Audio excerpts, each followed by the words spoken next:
In this lecture, we are going to discuss again the battery.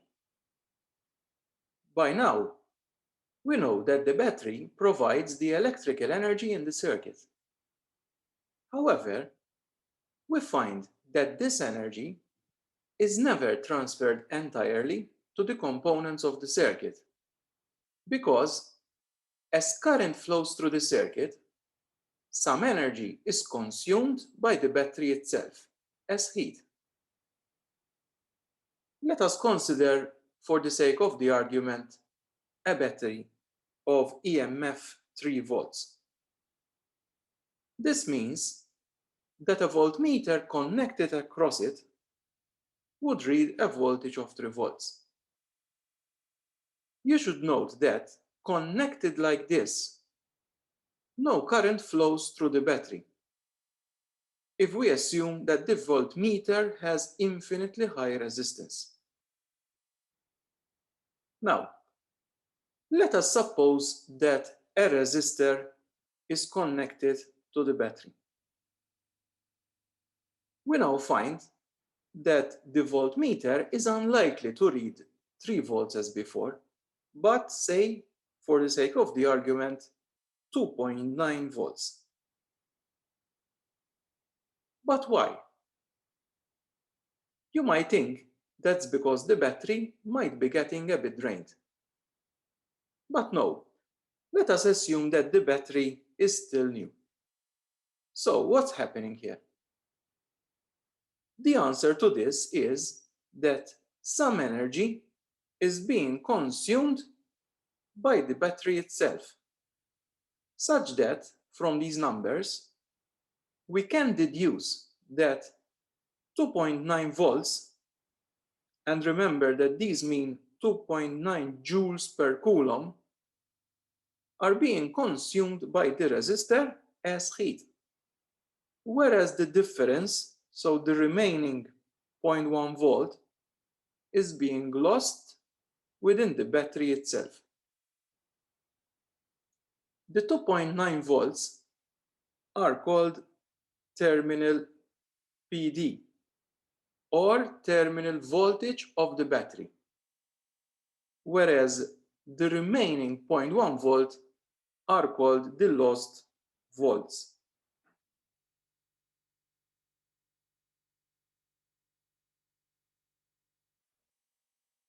For a cell providing current to a circuit, its terminal PD is defined as the total PD available to the other components in the circuit.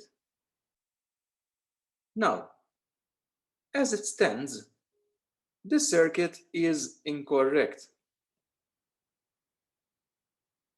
since the 0.1 volt lost within the battery are not accounted for. We thus introduce a resistance in series with the battery, which is called the internal resistance of the battery. It is denoted by a small r. So here we have to be careful that I am not saying this circuit now contains 2 resistors. It still has a single load resistor, capital R. But what I'm saying is that in the circuit diagram, the energy losses of the battery are being represented by a resistance called internal resistance in series with the battery.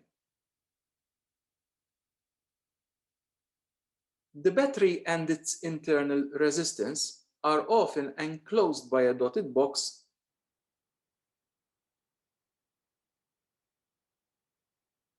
to distinguish small r from the other external components in the circuit. You must also note that a voltmeter can only read the potential difference across the external resistor, capital R. So it can only read the terminal voltage. It cannot measure the lost volts directly. This can easily be understood since the only accessible points are here labeled X and Z. So point X is any point along the line connecting the positive terminal of the battery to the resistor, whereas point Z is any point along the wire connecting the negative terminal of the battery to the resistor. So the only points accessible are those. It doesn't matter whether you connect here or here, and neither here. It doesn't make a difference. However, what we're saying is that this point here labeled Y, which is shown in between the battery and its internal resistance, that is not a physically accessible point. So this lost voltage, 0.1 volts, cannot be directly measured with a voltmeter. We can only measure the terminal voltage and hence its name, because it measures the PD across the terminals of the battery. So the lost voltage is the PD across the internal resistance of a battery, equivalent to the energy lost as heat in the battery per unit charge that flows through it. Let us now consider a circuit in general.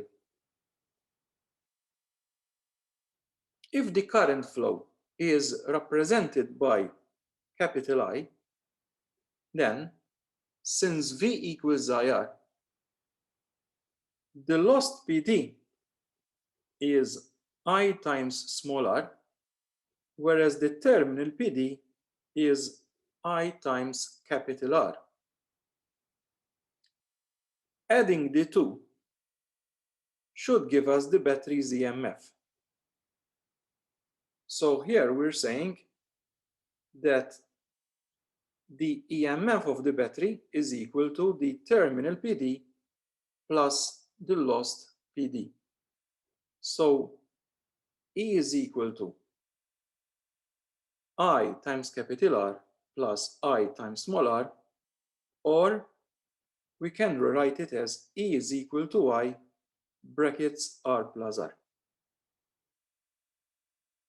If we now represent the terminal PD by a capital V, so we can substitute in here, we can rewrite the equation as E is equal to V plus I multiplied by small r.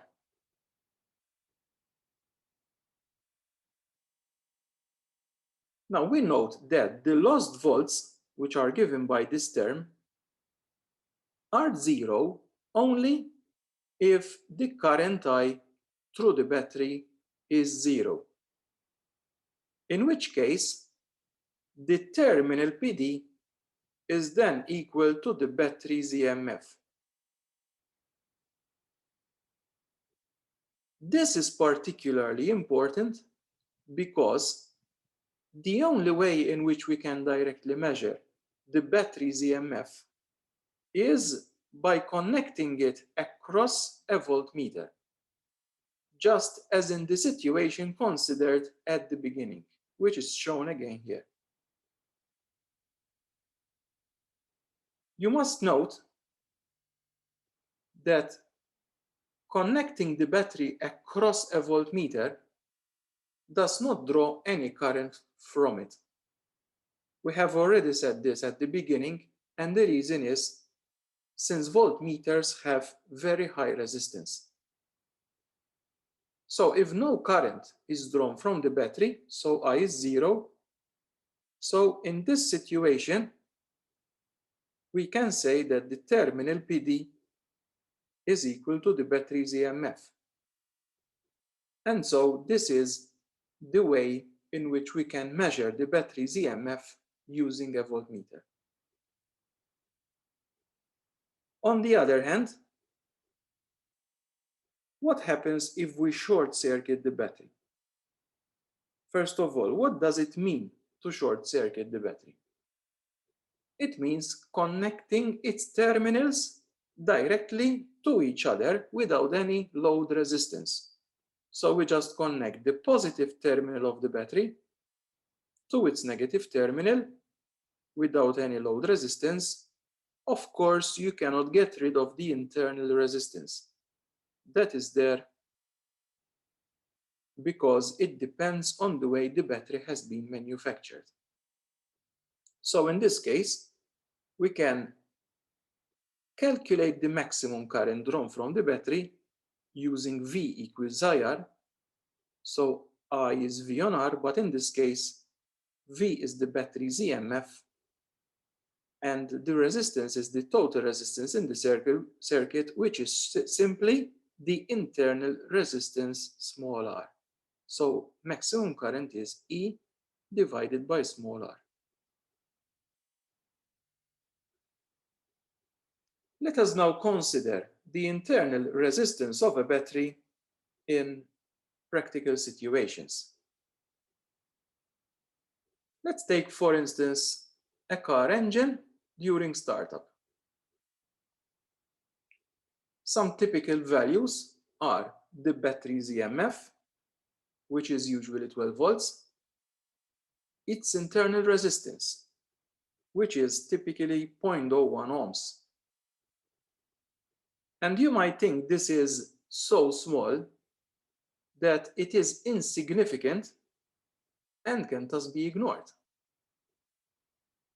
However, when we calculate the lost volts, which, as we saw before, it is the product I, the current, times small r, the internal resistance, the lost volts do not only depend on how large or small r is, but also on how much current is being drawn from the battery. So back to the practical situation we have in front of us here. During engine startup, a large current is drawn from the battery, and this is typically around 200 amps. This means that the lost volts amount to around 2 volts. So this is found simply multiplying 200 amps by the internal resistance, 0.01 ohms, which gives us 2 volts, which are lost. That leaves a terminal PD of 10 volts. So the battery's EMF, 12 volts, less the lost volts, 2 volts, gives 10 volts. And what is the meaning of this? This explains, for instance, why the car headlamps would dim momentarily if left on whilst starting the engine. I think everyone has experienced this, that if you leave the car lights on while starting the engine, they dim momentarily. And the reason is precisely this, that the terminal PD drops by around 2 volts, and this is reflected in the brightness of the lamps. Another practical situation involves the so-called extra high tension power supply units. These are units designed to provide high voltages, normally exceeding 5 kilovolts, which may be used, say, to accelerate electrons in cathode ray tubes, for instance. Now, these units are equipped with a large internal resistance on purpose. This internal resistance may be as large as several kilo ohms high. And this is as a safety measure to prevent it from possibly driving dangerously large currents. Let us now discuss an experiment to determine the electromotive force, EMF, and internal resistance of a battery. The apparatus includes a variable resistor to allow us to change the current in the circuit, an ammeter to measure the current through the battery, a voltmeter to measure the terminal PD, and obviously the battery under test, all wired in a circuit as shown. The procedure simply involves adjusting the variable resistor to the required current setting. Then you record both the ammeter reading as well as the voltmeter reading, and this is repeated at least 4 more times using different current values to end up with a table of results of current against voltage with at least 5 data points. Now, from theory, as we said, the EMF is equal to the sum of the terminal PD and the lost PD, so we get E is equal to V, the terminal PD, which is the reading we have here, plus IR. Rearranging this equation in the form Y equals mx plus C, we change the subject to V, and we get V equals minus Ri plus E.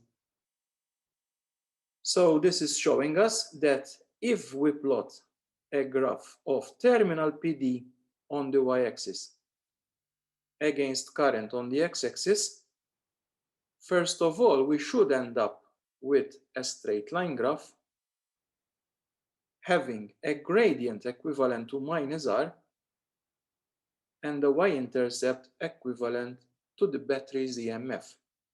And this is a sketch of the graph one should expect from such an experiment: a straight line with a negative gradient. So to find the internal resistance R, it is simply minus the gradient, and the y-intercept here that gives us the battery's EMF.